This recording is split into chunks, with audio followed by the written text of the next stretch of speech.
bag you sling over your shoulder every morning. It has a history that stretches back thousands of years, and it says a lot more about our society than you might think. As far back as 38,000 BCE, humans were already using pouches and bundles to carry essentials. But for most of recorded history, carrying things over the shoulder was strictly a man's domain. The shoulder strap's earliest roots are military. A wide leather band worn from the left shoulder to under the right arm used to carry weapons and supplies. Even the French word for it, bandoulière, comes from the word for outlaw or bandit. For women, it wasn't until the early 20th century that leather shoulder bags began to gain traction, partly popularized by the suffragettes. But the real turning point came with World War II. With men deployed overseas, women entered the workforce in large numbers, and shoulder bags, styled after military satchels, were worn slung over the shoulder or across the body as women walked or cycled to their jobs. We don't see the true rise of the shoulder-style bag until the war years. Then came 1955, and everything changed. February of that year, Coco Chanel introduced what would become one of her most iconic designs.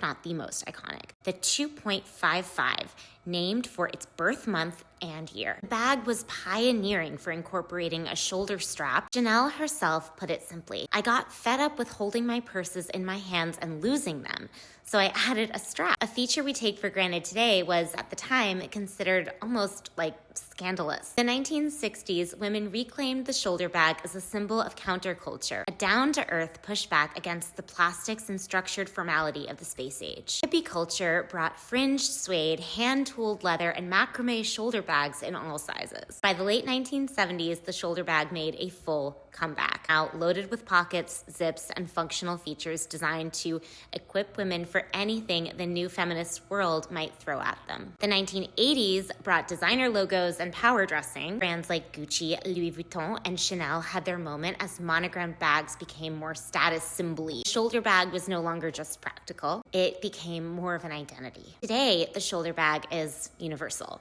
It's been a weapon, a political statement, a symbol of liberation, and also a luxury object. At its core, it has always been the same thing, a way to carry what matters and keep your hands free to do the work.